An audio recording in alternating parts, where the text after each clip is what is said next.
બોલો ભીમનાથ મહાદેવ કી. જે વધુ તાળી પાડશે ને જેટલી જોરથી જય બોલાવશે એના ઘરમાં ભીમનાથ દાદા લક્ષ્મીનો વરસાદ કરશે. બોલો ભીમનાથ દાદા કી. બોલો કાંઈક આપો તો દેવાની વાત છે. વાહ વાહ. આજે પૂજ્ય કૃષ્ણચંદ્ર ગિરિજી બાપુના 15મી પૂર્ણતિથિ નિમિત્તે અહીંયા ધર્મસભા, રાત્રે સંતવાણી અને અખંડ ભોજનની વ્યવસ્થા થઈ છે. એ સુંદર નીલગંગા નદીના કિનારે આવેલું ભીમનાથ મહાદેવ, જે સિદ્ધ શક્તિપીઠ માં મહાકાળીમાં બિરાજમાન છે.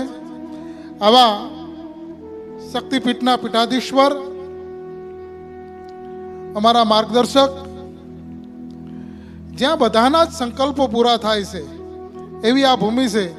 ત્યાં બાપુએ યજ્ઞનો સંકલ્પ કર્યો છે, તે તો સ્વયં પૂર્ણ થવાનો.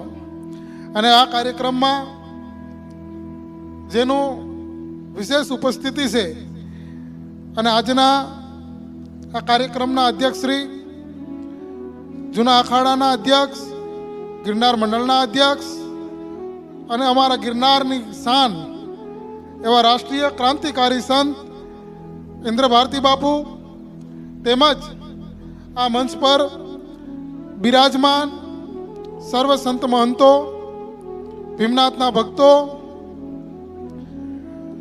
બધા જ ગોળ ગોળ ગોળ ગોળ વાત કરે છે સનાતન વિશે. હાવ સોખું નથી કહેતા ગોળ આનંદ સાગર, જે ખરેખર નહીં બોલવું જોઈએ.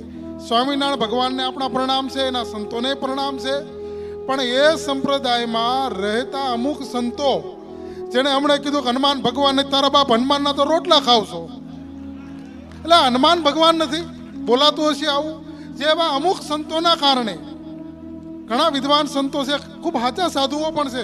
સહજાનંદ સ્વામી તો ભગવાન ભીમનાથની આ દર શ્રાવણ મહિને પૂજા કરતા, બાપુ કરતા ને, એવા સમર્થ સંતો પણ એમાં થઈ ગયા છે, જે ખરેખર અયોગ્ય છે. સ્વામિનારાયણ સંપ્રદાયની ખૂબ મોટી જગ્યાઓ આ આજુબાજુમાં આવેલી છે. એના વિવેકસભર અને સમજુ સંતોએ આવા અબૂધ સંતોને સમજાવવું જોઈએ કે સનાતન ના આપણે બધા બાળક છીએ. બાપ બાપ હોતા હે, બેટા બેટા હોતા હે. એટલે આપણે બધા એના બાળક છીએ. શિવ, બ્રહ્મા અને વિષ્ણુ, સનાતન આપણે નહોતા ત્યારે હતો, આપણે છીએ ત્યારે છીએ, અને કાલ કદાચ આપણે નહીં હોય તો રહેવાનો. સનાતન સનાતન છે. તો એ સનાતન ધર્મની જે વ્યવસ્થાઓ છે, સનાતન ધર્મ, સાહેબ આ સનાતન ધર્મ એટલે તમે વિચાર કરો, આપણા ગામના સીમાડામાં એક કૂતરી વીવાય ને તો એને શીરો ખવડાવવાની આપણી સનાતનની પરંપરાઓ છે. ગામના કૂતરી વીવાણી એને શીરો ખવડાવવા જઈએ, એને માન અને સન્માન આપે, એને સાચવીએ છીએ. કેટલી બધી સંવેદના સભર આપણું જીવન છે બધાનું.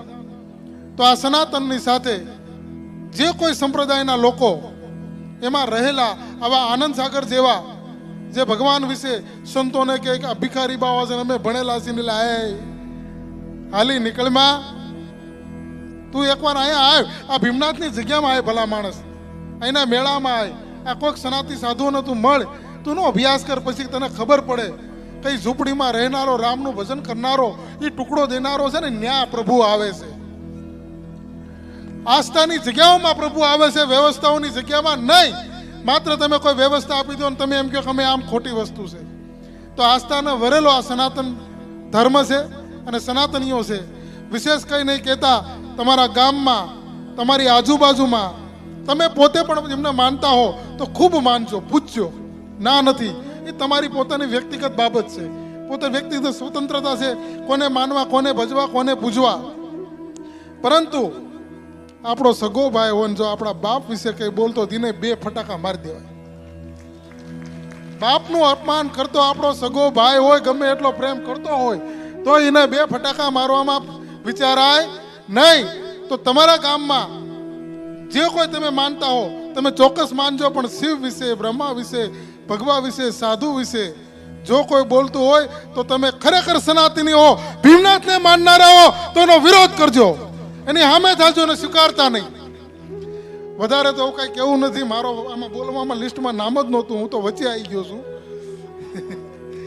આ બાપુએ પણ ભગવાન ભીમનાથ દાદાની અસીમ કૃપા આ બધાની ઉપર ખૂબ ઉતરે, અમારા બધાની ઉપર તો છે જ, આપના બધાની ઉપર પણ છે.